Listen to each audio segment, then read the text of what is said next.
Now it's the time. Este es el tema que acabamos de escuchar, que estamos escuchando.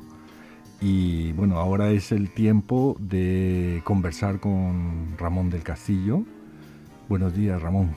¿Qué tal, Paco? Buenos días. Es una conversación que en realidad, como todas las buenas conversaciones, irrumpe en las intenciones de uno, porque yo quería hacer hoy el programa sobre caminantes y había invitado a Ramón del Castillo, que es filósofo, a que estudiáramos juntos las figuras del caminar y las prácticas culturales del caminar. Y de pronto me llegó con un libro recién sacado del horno que se titula El jardín de los delirios, las ilusiones del naturalismo.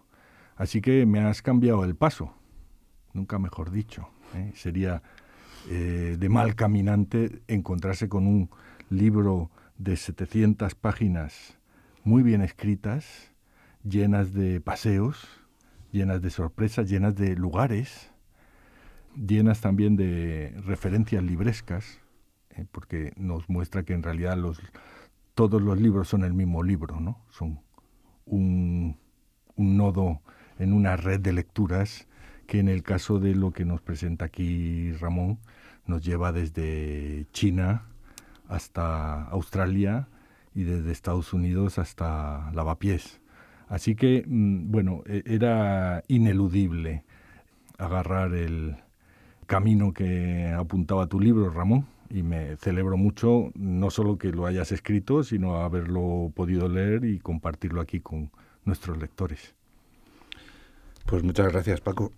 En realidad yo creo que tiene que ver con lo que pensábamos, pero sí, es más loco este libro que lo que teníamos bueno, previsto. Por eso he cambiado el título, Lo íbamos a llamar Caminantes, pero vamos a hablar de tus delirios y de los delirios, porque me da la sensación de que ambos delirios están aquí mezclados, ¿no? ¿De qué delirio se trata, Ramón? Bueno, el delirio no es un estado negativo. Puede tener una dimensión patológica y perturbadora, pero también es una cosa positiva. Entonces, el delirio de este libro tiene esas dos vertientes, una demencial, pero otra también jovial y alegre, ¿no? Que tiene que ver, curiosamente, con la idea del caminante. Se ha hablado mucho del caminante elegante, que controla, que mantiene la distancia, pero el caminante que pasea por este libro no es ese flaner tan exquisito. Sí, bueno, el caminante que pasea por este libro son muchos, pero fundamentalmente es uno, que eres tú. Es un libro escrito muy en primera persona, ¿no? Me da la sensación. Con incluso fragmentos autobiográficos, con licencias, yo diría casi antropológicas, ¿no? De yo testimonial, ¿no? Yo estuve allí.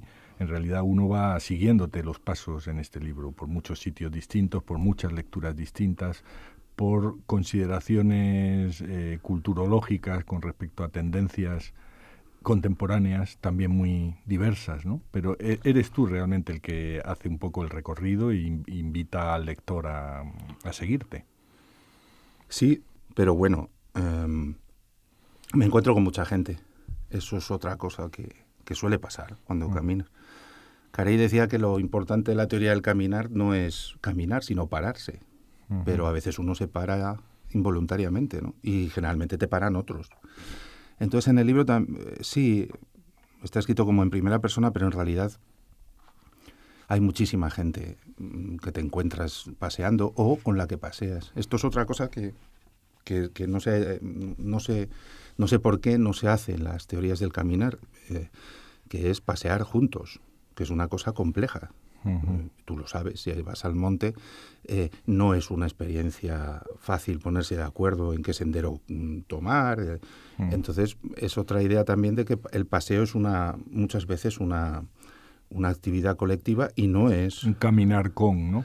Y también exacto, un caminar contra, porque yo creo que esto es un poco una cosa de tu carácter, que tú eres muy provocador, ¿no? Pero cuando estás en ese paseo en Estados Unidos y alguien está hablando de la conveniencia de que la humanidad desaparezca para que el planeta pueda sobrevivir y tal, y tú entonces les citas a un tal Les Knight, yo no había oído hablar de él, que preconiza una especie de asociación para extinguirse voluntariamente o algo así. ¿Cómo es esa historia? Y casi te callan la boca, ¿no? Y dicen, ¿de dónde ha salido este irresponsable? Sí, bueno, el libro también es un poco delirio americano, ¿no? Porque por casualidades he paseado por allí más, ¿no? Y entonces, pues claro, hay una corrección política del paseante. Y es fácil que pasees por la sierra o por el bosque con gente muy edificante, que desconocen o que ignoran todos los delirios que hay en Estados Unidos, que tú los conoces muy bien, ¿no? Entonces, cuando sacas estas asociaciones delirantes americanas entre público ecologista, caminantes ecologistas más edificantes, pues se llevan las manos a la cabeza como diciendo, pero ¿qué dices? Pues, entonces hay muchos casos de estos en el libro, de asociaciones que preconizan pues no tener niños, en fin, el suicidio colectivo y tal, y las puedes seguir, llevan muchísimos años, y es este delirio ecológico también al que dedico el libro, no al ecologismo, digamos, virtuoso, sino al ecologismo también delirante, ¿no? Entonces, sí, y hay mucho de Estados Unidos en el Aunque libro. Contra el ecologismo virtuoso también pegas tus tiros. Hombre, más que tiros, esperemos. Hablando de estas, preferiría llamarlo de otra forma. No, mis ironías, vamos a decirlo así, ¿no? Ajá. Tus pullas. Sí, le echas tus pullas a la corrección política, el ecologismo virtuoso y un cierto sentido moral vinculado con esto que tú llamas lo verde, ¿no? El verdismo, la verdología, no sé. Sí, bueno, es como una crítica, ahora que está un amigo criticando tanto la industria de la felicidad, Edgar Cabanas, con el libro Happycracia, pues es un poquito una crítica de la ecología positiva, que sería el equivalente de la psicología positiva, ¿no? Y bueno, es amistoso, o sea, yo tengo amigas y amigos en ese bando, pero también por la experiencia en Estados Unidos es una corriente muy mezclada con la religión. Es decir, una vez, no sé si lo cuento en el libro, ya no me acuerdo, pero una vez entre nietzscheanos, un grupo de estudiosos de Nietzsche, dije, bueno, pues si Dios ha muerto, se supone que ha muerto, ¿no? Pues ahora queda matar a otra cosa, ¿no? Que es la naturaleza. Ah, amigo, pusieron el grito en el cielo, ¿no? ¿Por qué? Porque yo lo que sugiero a veces en el libro es que hay esta nueva religión que lleva bastante tiempo, pero que hay este revival de una religión de la naturaleza, ¿no? Y entonces una especie de ateísmo ecológico, pues sostengo que se puede ser ecológico sin creer en la naturaleza, lo cual para mucha gente es como una contradicción en los términos, ¿no? Sí, un cierto escepticismo jocoso, ¿no? Recorre un poco el libro acerca del hecho de que una sociedad con tan pocas creencias comunes, o con tan pocos dogmas sobre qué es lo que nos une como ciudadanos o como seres humanos en este planeta. Y justamente tú citas aquí a un autor que a mí me ha interesado mucho, yo no lo conocía, que es Shifu Tuan, este psicogeógrafo, ¿no? Que justamente dice eso, dice es lo que le llevó a empezar a trabajar este tipo de temas, es justamente el darse cuenta de que en torno a la idea de naturaleza y de la relación con la naturaleza como un momento, digamos, de restitución de algo sagrado, ¿no? De un vínculo que los seres humanos hemos perdido, que eso sería una especie de creencia de época, por así decirlo, y muy transversal a las distintas culturas contemporáneas. Es así, es esa un poco, ¿no? la idea fuerza de la que parte esta crítica. Sí, y Tuan es un personaje que a mí me influyó muchísimo. Es un geógrafo, más que un psicogeógrafo. Y es paradójico porque es muy famoso por sus libros sobre la topofilia, el amor al lugar, sobre la evasión. Y es un geógrafo que leen mucho los ecologistas. Y por esto es siempre bonito leer las autobiografías Él en su autobiografía dice pues que el ecologista pues que no es exactamente, es decir, que la naturaleza pues que básicamente le da miedo, ¿no? La jungla particularmente, y que donde mejor está es en los desiertos, porque no hay vida y entonces pues se siente más tranquilo, etcétera. Entonces Tuan es un personaje muy importante porque pasa por uno de los grandes expertos en la geografía humana, y sin embargo no fue un practicante de la iglesia ecologista, ¿no? Un hombre muy, muy interesante, ¿no? Y además, Tuan a mí me dio otra idea básica en el libro, que es que tiene que ver también con lo del caminante. Y es que se ha idealizado mucho la idea de caminar. Parece que solo caminamos por voluntad, pero no. Muchas veces caminamos por evadirnos, por evasión, ¿no? Involuntariamente, ¿no? Y esto a mí me ayudó también a hablar en el libro de situaciones en las que caminamos en contra de nuestra voluntad, no para distraernos o encontrarnos a nosotros mismos. Entonces, la idea de evasión de Tuan, que es un libro muy interesante, también me dio pie a esta idea, ¿no? De vamos a hablar del caminar, pero no como una práctica voluntaria, estética, reconfortadora, ¿no? Reconfortante, sino como una evasión, ¿no? Claro, es muy bonito esa observación de Tuan que tú rescatas cuando compara la experiencia estética del desierto, la contrasta con la de la selva, ¿no? Porque dicen la selva todo es excesivo y el exceso es un exceso de vida, pero también de muerte, ¿no? Dice, todo está mezclado, todo está combinado, y de alguna forma esta imagen ecológica que nos lleva a pensar siempre en los bosques verdes, que no necesariamente es la selva, pues la selva virgen no es exactamente lo verde, ¿no? Pero bueno, digamos que esa imagen es más de los bosques de coníferas europeos, ¿no? Pero claro, Tuan relaciona la experiencia del desierto por contraste con este exceso de vida, ¿no? Uh-huh. Dice, en el desierto todo está separado, todo se ve distinto, ¿no? Y dice que es una geometría inorgánica. Y me ha parecido una descripción preciosa de la experiencia porque él justamente la asemeja también a la experiencia urbana, pensando en el skyline de Boston o de Nueva York, ¿no? Dicen, no, mis alumnos no aprecian esto y están pensando siempre en escapar de la ciudad, y yo encuentro en la ciudad algo que podría encontrar también en el desierto, ¿no? Que es esta cosa quieta, geométrica, inorgánica, ¿no?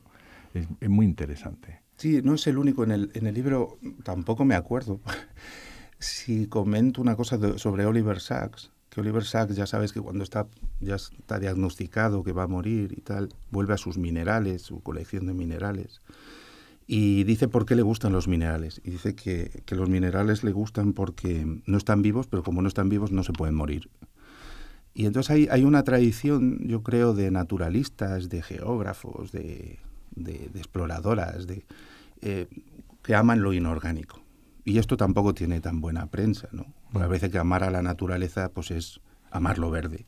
Pero no, mucha gente ha amado la aridez de la naturaleza. Todo se ha dicho en los desiertos, como tú sabes mejor que yo, pues hay mucha vida, pero no es esa vida exuberante o desbordante de la selva, ¿no?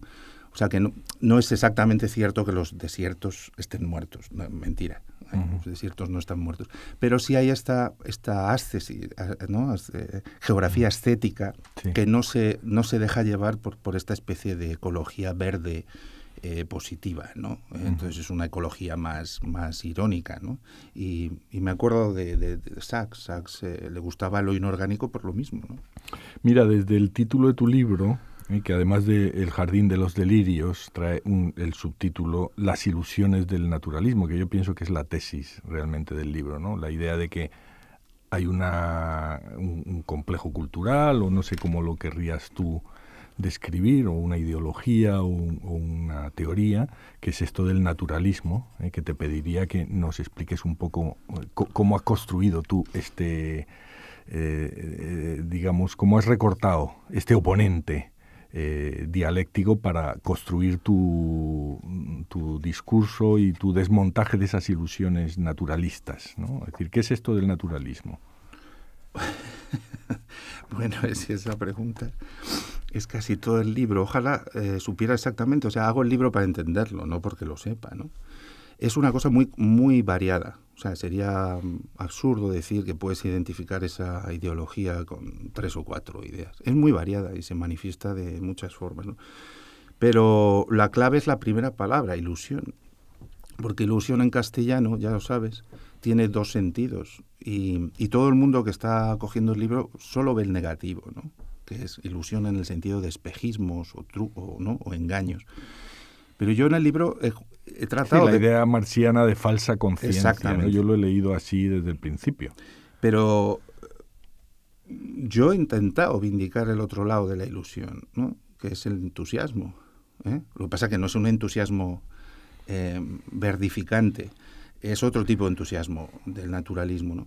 Pero yo creo que es importante, antes de meternos con el naturalismo, insistir que por lo menos mi intención, no sé si el resultado ha sido ese, ha sido también vindicar un tipo de ilusión que no es tan políticamente correcta, pero que es un tipo de esperanza, llámalo así, pero no se rige, digamos, por la corrección política ecológica, ¿no? Y eso yo creo que ya califica un poco o ayuda a entender qué entiendo por naturalismo. Tengo un amigo que cuando veía trozos del libro me dijo, lo podías llamar el antiepicuro, ¿no? Que es Julio Díaz, y de cachondeo lo dijo, ¿no? Pero no es cierto, o sea, él lo sabe también, que no es un libro contra el hedonismo, pero sí es un libro contra las ideologías neoepicúreas y contra las ideologías, digamos, hedonistas. ¿Por qué? Porque la tesis del libro es que el naturalismo está siendo una evasión de la política, así dicho lisa y llanamente. Es decir, en el naturalismo nos jugamos todo y en el naturalismo nos evadimos de todo, ¿no? Y por eso ilusión tiene el otro sentido, ¿no? En el sentido de que es una ilusión pensar que el naturalismo nos va a sacar del problema si no hablamos de más cosas que de la madre naturaleza, ¿no? Uh-huh. Y como sabes, estos días pues hay un gran debate sobre el Green New Deal y si Ocasio es realmente, el programa de Ocasio es realmente un programa, ¿no?, que va a afrontar el problema de las grandes empresas, o si va a ser una nueva cosmética verde, y dejando intactas las raíces políticas y económicas del problema ecológico, ¿no? Entonces, también yo creo, y esto entiendo por qué lo dices tú, porque sé lo sensible que eres digamos, a las distintas formas ya sabes que yo soy un antropólogo sin papeles o sin licencia para explorar, pero me llevo muy bien con vosotros, ¿no? Aunque sea un sin papeles. Pero sí hay varios niveles en el crocanti del libro, y es que esta ideología naturalista se describe desde lo micro, a veces, desde pequeños detalles o situaciones cotidianas, a lo macro. Y el salto es lo llamativo, yo creo, lo que la gente le puede hacer más gracia en el libro, ¿no? Que no hay un orden claro de escalas. Sí, tú no te has propuesto hacer un tratado o una deconstrucción sistemática de ese enemigo ideológico, que sería además, yo creo, falaz plantearlo así, porque en realidad yo creo que más bien es una serie de recorridos un poco flaner o un poco al hilo de tu propia experiencia de movimiento por los espacios. Hay una cosa muy bonita que dices al principio, y es que como historiador de las ideas te enseñaron a poner las ideas en el tiempo, pero las ideas es necesario también estudiarlas en el espacio. Yo entiendo que ese es un poco el programa del libro, ¿no? Ir siguiendo esta idea del retorno a la naturaleza y de los beneficios que para nosotros tiene eso, irla siguiendo en distintos lugares, en distintas ciudades, en distintos espacios. Hay dos grandes partes en el libro, una que se llama Delirios al aire libre, que es más, diríamos, más conceptualmente atada, ¿no? más convencional en cuanto a capítulos argumentales y tal. Y luego hay un segundo libro que... ¿Cuál es el título, perdón? Biblioteca Delirante, exactamente. La Biblioteca Delirante, que es una idea muy, muy curiosa, porque en realidad es una serie de recomendaciones de lectura en torno a distintos temas, como las deambulaciones, la psicogeografía, las heterotopías, los paseos, andar, caminatas, travesías, etcétera. Y digamos, todo eso es muy fresco, da muchas referencias interesantes para el lector. Es curioso cómo te has planteado esto, Ramón, porque en realidad en un tiempo de sobreinformación como es el nuestro, no sé yo si habrá muchos editores que estén dispuestos a editarte una bibliografía comentada. Pero realmente esta segunda parte del libro yo creo que es un poco esto, una bibliografía no sé si comentada o delirada. Y tengo que decir que lo que más me ha gustado del libro es esa parte, tus propios delirios de paseos, de caminatas, de ruidos, de ecos, de paisajes sonoros, al hilo de los libros que tú vas explorando o ofreciendo al lector. Si te parece, vamos a dar una pequeña pausa y vamos a darle un sabor, como dices Stoller, the flavor of the ethnographic thing. Vamos a dar un poco el sabor del libro a nuestros oyentes.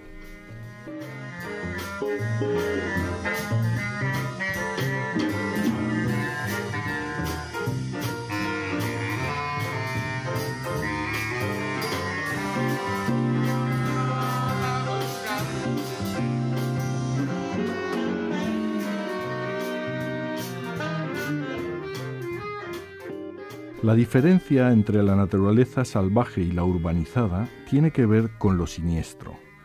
En las áreas verdes de la ciudad se pueden pedir responsabilidades civiles tras un accidente.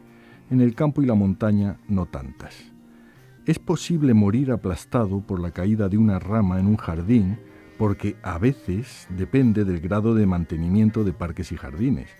Pero incluso en un parque natural cuidado y vigilado por guardabosques, es imposible talar todas las ramas peligrosas de una masa forestal para que los paseantes no sufran percances. Sería como tener todas las sendas sin agujeros para evitar esguinces.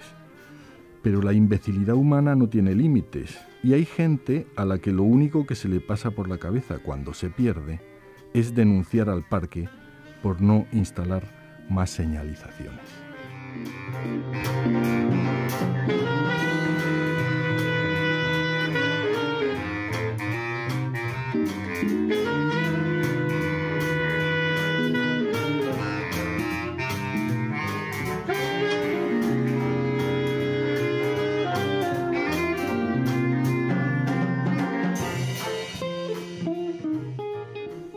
Bueno, la ironía, el humor, Ramón, es también una herramienta en este viaje, ¿no?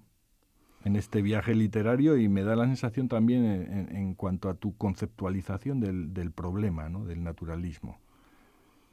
Bueno, ya me conoces. No es solo en este libro, ¿no? Pero sí, no, yo no creo que uno sea menos riguroso por contar las cosas con cierta ironía o con... No es tampoco una decisión, o sea, yo creo que es parte de... Pero yo creo que está en el corazón del problema. Aquí me voy a poner yo... bueno, ponte. Además del lector antropólogo, es que yo creo que forma parte esencial del problema. O sea, yo creo que es... El problema con el naturalismo es que es constitutivo de la modernidad. Estaba pensando al hilo de tu libro, me evocaba otro libro que yo aprecio mucho, de Orvar Löfgren y Jonas Frickman. Löfgren y Frickman son dos etnólogos suecos que a finales de los 80 escribieron un libro titulado Kulturbuilders, que es sobre la formación de la cultura burguesa sueca durante el 19, a finales del 19. Es muy interesante porque una de las cosas que ellos se preguntan es cómo es posible que algunas de las tendencias culturales típicamente urbanas, como es, por ejemplo, la vuelta a la naturaleza, la construcción de esa imagen de la naturaleza, pudiera llegar a colonizar y a volverse hegemónica para el conjunto de las clases sociales y de los habitantes urbanos, ¿no?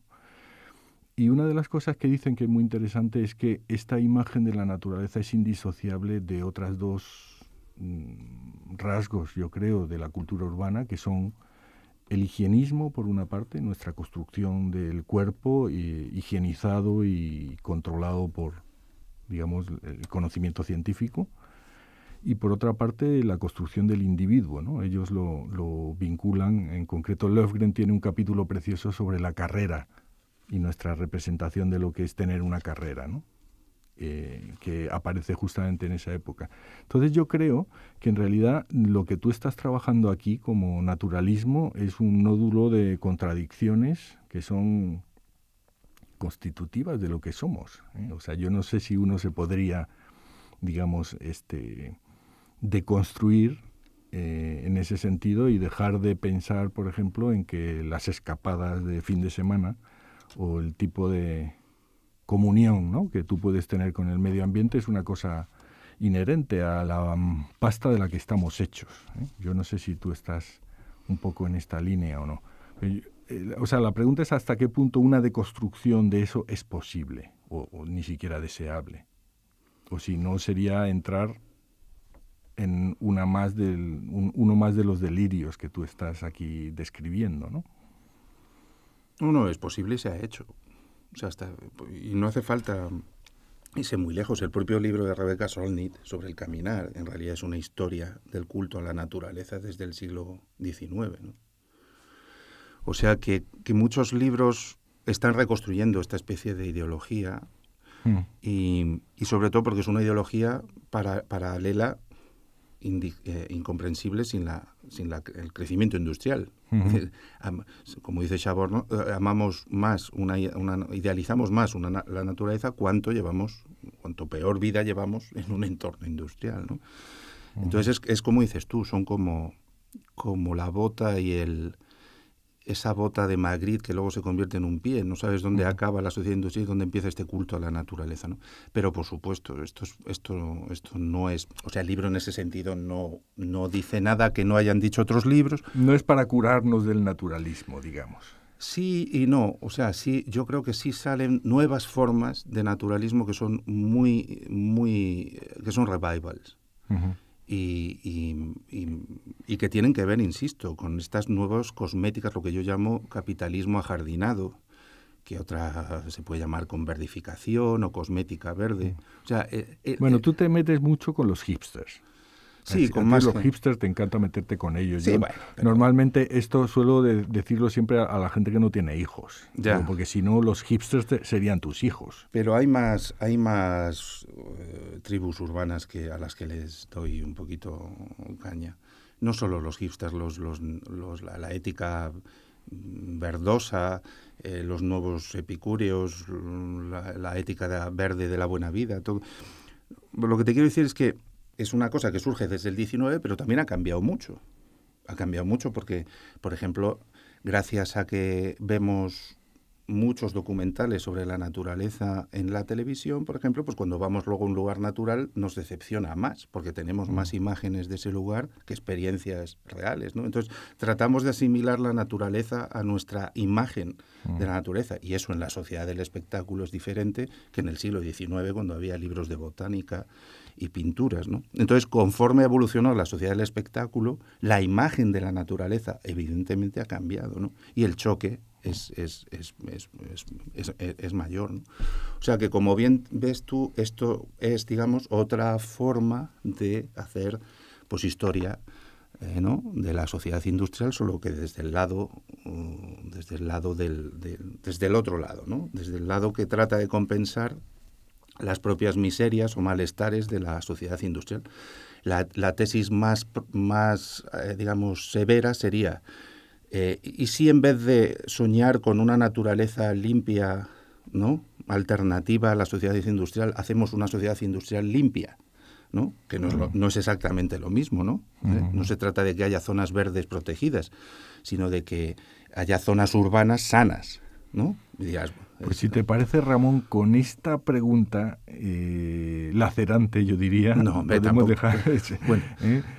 ¿Qué tal si lo hacemos así? Bueno, digamos, con esta pregunta podemos dejar al lector esta invitación a que sigan contigo esa encrucijada de caminos y de lecturas que hay en este libro, El jardín de los delirios, las ilusiones del naturalismo, por Ramón del Castillo, está publicado en Turner Noema.